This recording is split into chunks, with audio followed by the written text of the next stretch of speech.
Boa tarde, meu nome é Jéssica, sou coordenadora do Ensino Fundamental 1 aqui do Colégio FAG e hoje vamos iniciar mais um podcast para falar um pouquinho sobre a alfabetização.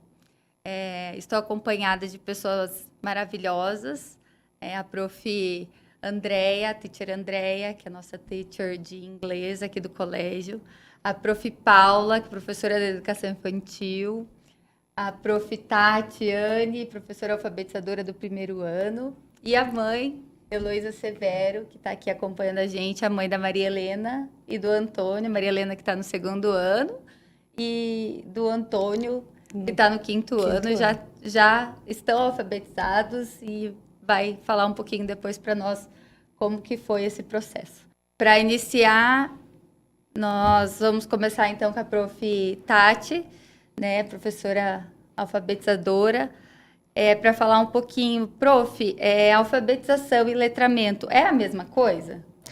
Olá, tudo bem? Sou a prof. Tati. Não é a mesma coisa, porém andam em paralelo a vida inteira. A alfabetização ela é um conjunto de teorias e práticas sistematizadas e intencionais que ocorrem na educação para o desenvolvimento de habilidades e competências voltadas para a aquisição da leitura e da escrita. Já o letramento, eu digo que ele transpassa a alfabetização. Por quê? Ele vem antes, lá no início, antes mesmo da criança entrar na escola, no convívio social, nas interações sociais, a criança vai aprendendo a fazer uma leitura de mundo, né? E aí, quando inicia a alfabetização, ele está em paralelo ali a alfabetização e o letramento. E o letramento, ele entra como uma prática social, onde se emprega a leitura e a escrita na sociedade, e também a linguagem, né, de forma efetiva, de forma competente, nos contextos sociais. Muito obrigada. Eu sempre digo que a alfabetização é a decodificação, né, dos símbolos, o aprender a ler, decodificar os símbolos que a gente apresenta para as crianças, né, as letras, as formações silábicas. E já o letramento é a compreensão daquilo que a gente está lendo, que vem a partir do que a prof. Tati falou, da leitura de mundo que a gente tem, esse conhecimento prévio, né, o que a gente traz de bagagem para dentro da escola.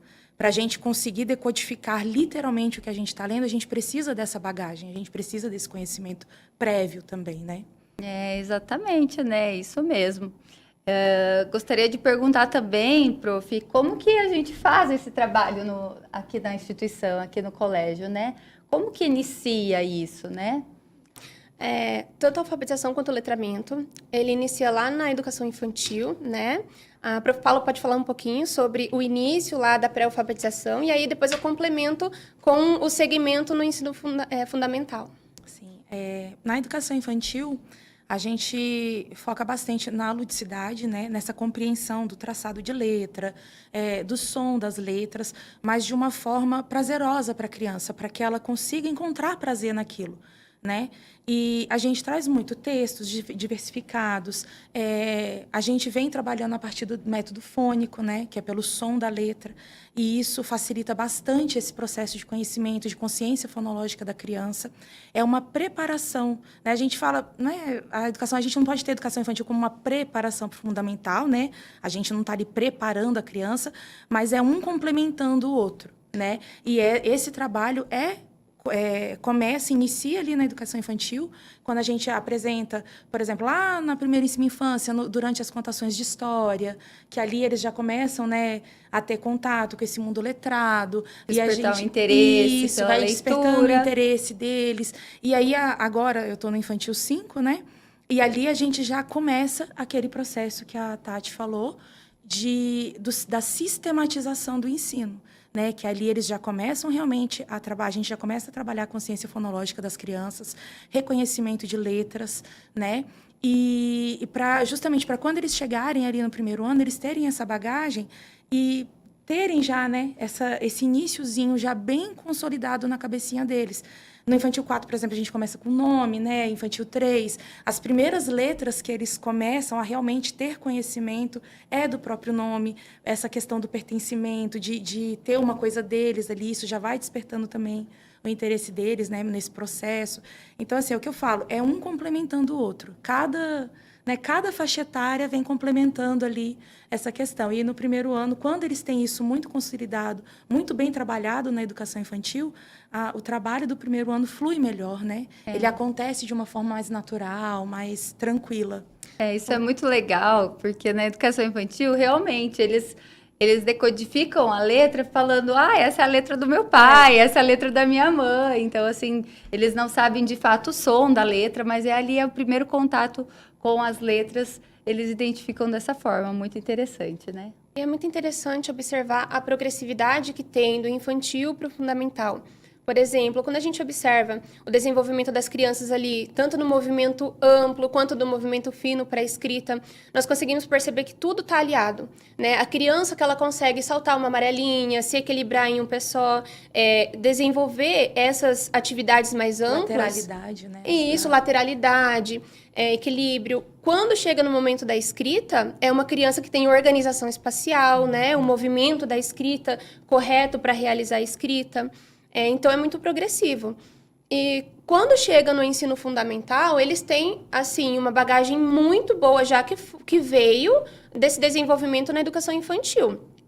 E no ensino fundamental, nós trabalhamos, claro, com as atividades que as profs produzem, todas em conjunto, de acordo com a faixa etária, e também utilizamos um material norteador, que são as apostilas do poliedro, que inclusive é uma apostila muito legal, porque ela traz o desenvolvimento do comportamento social das crianças, o desenvolvimento da inteligência emocional e o conteúdo que é próprio para a idade, né? E também, aliado a isso, nós temos a estrutura da FAG, que conseguimos trabalhar diversas experiências de aprendizagem com as profs de projeto, com as profs de science, aliando ao conteúdo que nós trabalhamos na sala de aula também, que é uma estrutura muito rica para trabalhar essas experiências, porque eu digo que não é só a teoria, sabe? Exatamente. Eles precisam muito da teoria, mas também precisa partir para a prática. As vivências. Isso, né? as vivências. Sim. Uhum. E dentro desse contexto, né, de vivências e experiências, eu acho importante a gente ressaltar, eu como teacher, né, de science do primeiro aninho, a gente pega toda essa habilidade que as meninas trabalham, né, na língua portuguesa com eles, e a gente associa, né, na língua inglesa. Então, o que nós fazemos na língua inglesa na alfabetização da criança? Nós propomos momentos lúdicos, no qual a criança desenvolve o seu aprendizado de forma prática. Então, nós levamos as crianças ao laboratório, elas vão fazer experiências, elas vão ver como as cores são formadas, né, a partir das cores primárias, como elas vão para as cores secundárias, né? Como que outras práticas de brincadeira, como foi colocado aqui o brincar, o lúdico, nós trazemos a língua inglesa com os verbos, né? Elas tendo a ação, fazendo, né? Nós vamos trabalhar os verbos de ação, nós vamos fazer os verbos, nós vamos pular, nós vamos dançar, nós vamos correr. Então, não vai ficar na parte escrita, né? Isso vai acalmar bastante o coração dos pais, né? Quando escuta isso. Porque a gente vai trabalhar com a criança de uma forma prazerosa, divertida, lúdica, ao ponto da criança pensar, nossa, a aula de hoje foi uma brincadeira, na qual ela aprendeu muito e se desenvolveu de uma forma leve, né? De uma forma mais flexível para ela. Legal, né, prof? E assim, a dúvida que sempre surge na cabeça, né, dos pais atrapalha? Como que a criança vai entender ou alfabetizar na língua materna e na língua inglesa? Isso atrapalha? É O que verdade, você acha? é uma dúvida realmente que acaba acontecendo, né, na hora da alfabetização, mas acontece de forma muito natural. Na verdade, ela auxilia a criança, porque quando a criança ela está desenvolvendo o seu cérebro, ela está disponível, o cérebro dela está muito flexível para ela fazer mais conexões neurais e, com isso, ela está mais aberta, mais interessada, né, a aprender em duas línguas. Isso, para ela, é uma oportunidade na qual ela vai poder utilizar isso no desenvolvimento de tarefas, na resolução de problemas. Quando ela estiver estudando a parte cultural, ela vai pensar como é isso no país dela, como é isso na língua inglesa, como é isso nos Estados Unidos, como é isso na Inglaterra, né? Então, assim, aprender uma nova língua desenvolve ela de uma forma cultural também. Traz essa criança para um universo no qual ela pode se desenvolver de uma forma mais ampla, né? Olhando, fazendo as comparações fonéticas da língua dela, que é a língua materna, né? A língua portuguesa, e com a língua que ela está se dispondo a aprender, que é a língua inglesa. É muito interessante, né?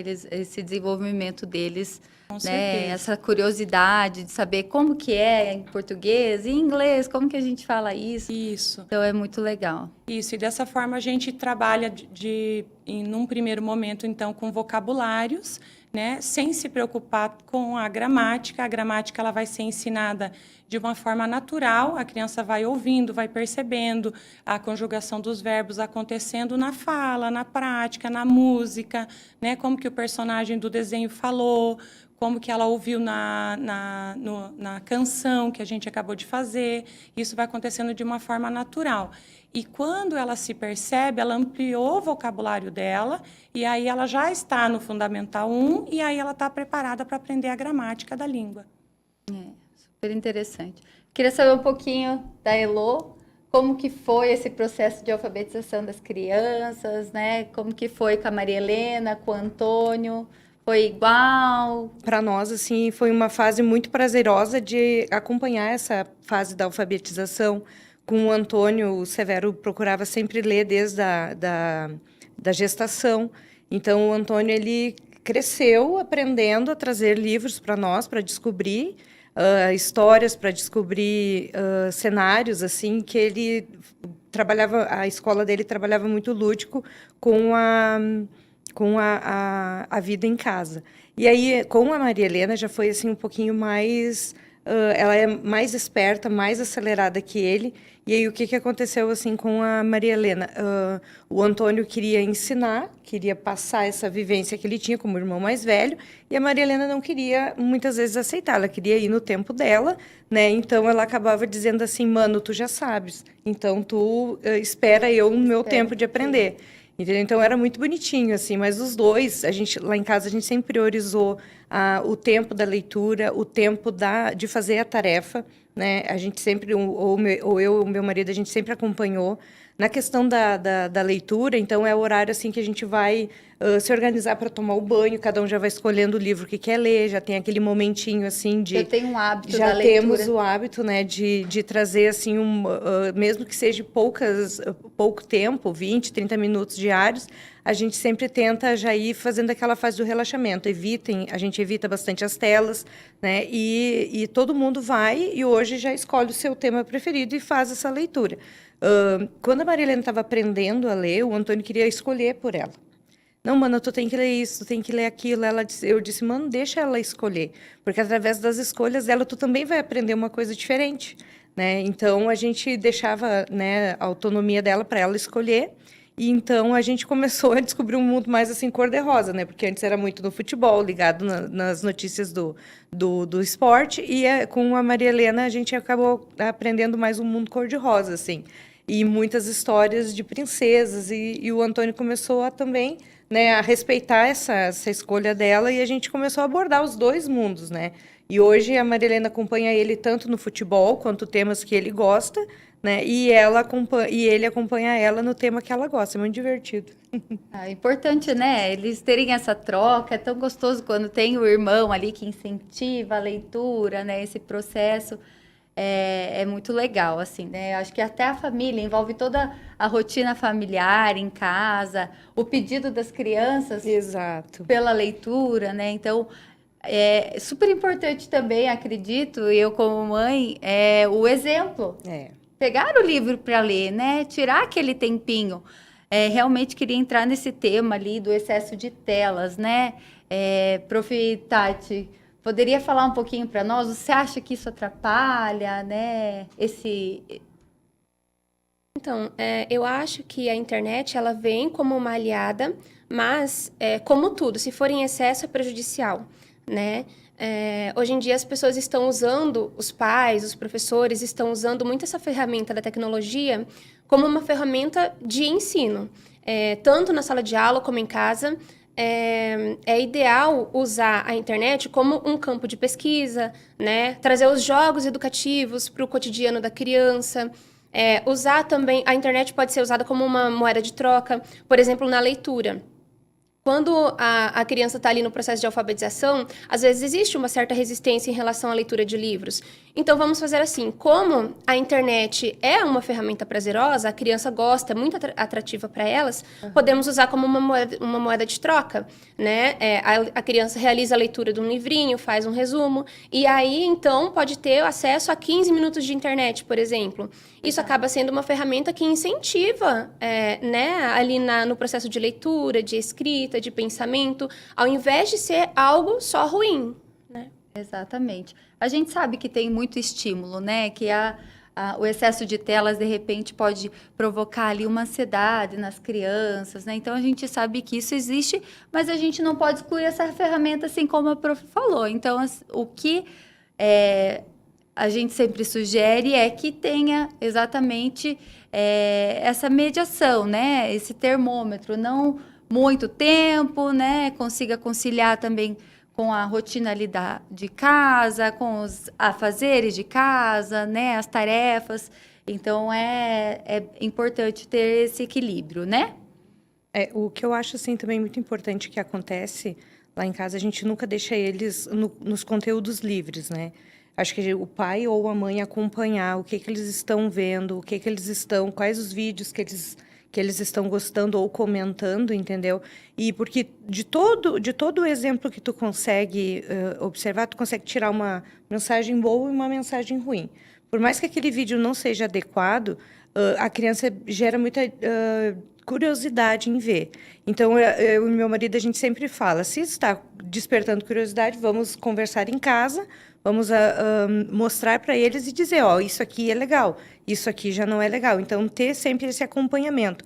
Não deixar a criança vendo esses vídeos, assim, livres, né? Lá em casa, nós temos os dois, temos um tablet onde eles consultam, né, tanto a atividade deles quanto alguns vídeos, né, no momento de lazer que eles queiram olhar.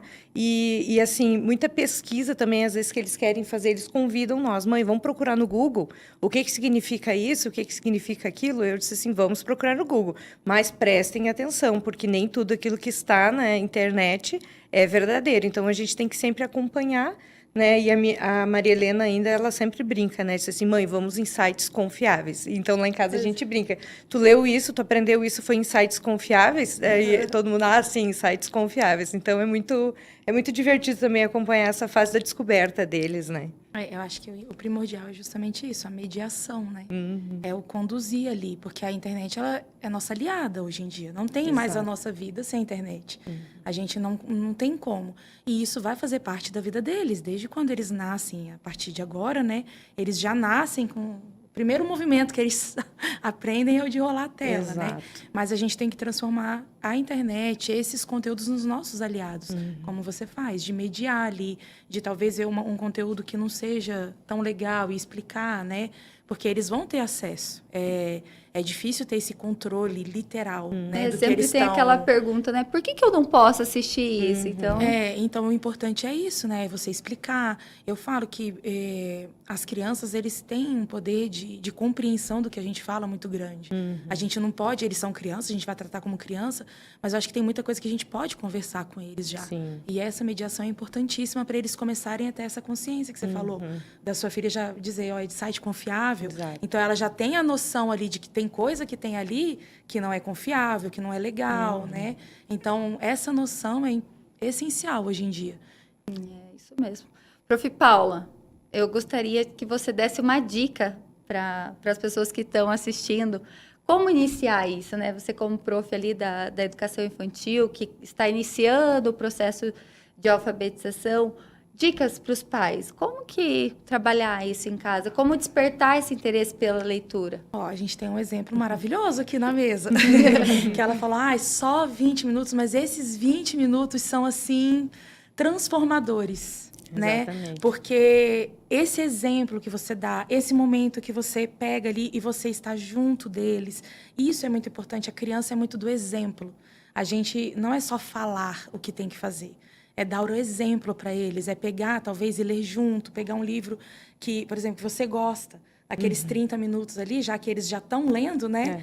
E você pegar um livro que você gosta de ler junto. As crianças que ainda não estão alfabetizadas, que ainda não conseguem ler, ter esse momento da leitura também, essa troca, né? Que eu falo que o ler ali, a contar uma história, não é só a gente falar, não é só pegar e decodificar o que está escrito ali.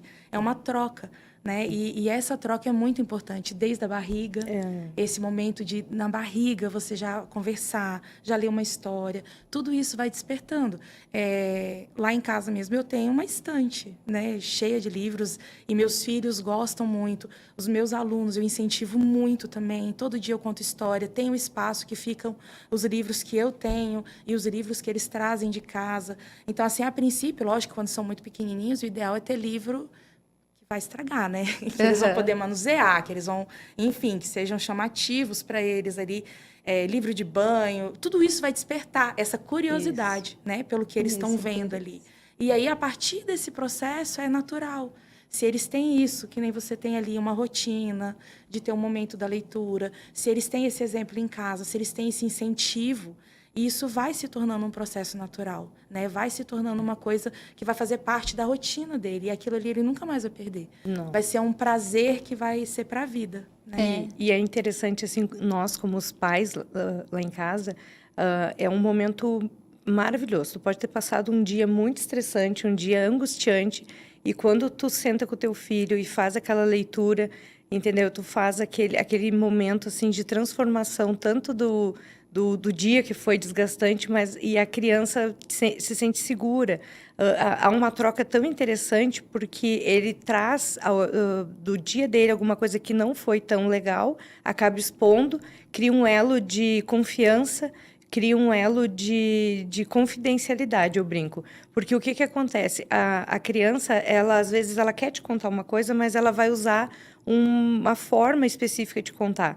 Então, lá em casa, muitas vezes a gente usou de livros que traziam uma mensagem, assim, quando a gente passou pela fase do desfraude, né? Quando a gente passou pela fase de que o Antônio ia receber uma irmãzinha em casa. Então, a gente procurou livros que contassem, que mostrassem essas dificuldades, entendeu? Então, a gente sempre deixava o ambiente mais lúdico, e eles vinham, mãe, eu quero falar hoje sobre o livro do desfraude. Eu disse, filha, mas tu já está desfraudada. Ah, mãe, mas é tão interessante, porque olha só, o irmãozinho da minha coleguinha está passando por isso. Olha só, será que não vai ajudar? Então, eles mesmos já indicam coisas que eles passaram, e eles lembram dos livros, e eles têm um apego. E disse assim, lembra, mãe, que naquela época tu trabalhava, naquela época o pai fazia tal coisa. Então, grava na memória deles um momento que nós vivemos em família, sabe? Então, isso é muito gratificante. Eu sou suspeita para falar, porque eu amo literatura, eu amo contar história, eu amo ler, e aí isso passou para os meus filhos também, e eu planto a sementinha nos meus alunos também. Exato. Porque além de contar a história, a gente conversa sobre a história. Tem algumas histórias, né, alguns livros que eu tenho, que o final talvez seja meio duvidoso, né? E aí eu converso com eles, eu falo, gente, será que o que o personagem fez aqui no final é legal? Foi correto? E aí a gente conversa, dialoga sobre isso. Então, assim, essa troca é muito gostosa. É muito. E isso vai despertando o interesse deles, porque agora eles, antes, no início do ano, eles ficavam meio assim na hora da história. Agora, quando eu coloco lá na rotina, que eles já sabem, né, o momento da história, eles já ficam ansiosos saber qual é a história que eu vou contar, sobre o que vai ser. Conta mais uma, sabe? Então, assim, isso vai despertando neles um prazer mesmo pela leitura. E eu falo que a leitura transforma. A partir do momento que você começa a ler, começa a compreender o que você está lendo, você tem uma diversidade de mundos que você pode conhecer a partir daquilo ali, que vai modificando você por inteiro, né? Então, esse interesse pela leitura, começando ali desde a barriga, é uma coisa natural, que vai indo naturalmente, ela vai despertando para esse Facilita muito, né, esse processo de alfabetização a partir da leitura também, né? Usar a criatividade dos alunos, a gente lê uma historinha para eles e falar assim, ó, agora vocês que vão mudar o final dessa história, né? Então, despertar essa curiosidade, essa criatividade, imaginação deles é muito interessante. Prof. Andréia, tem algo a complementar?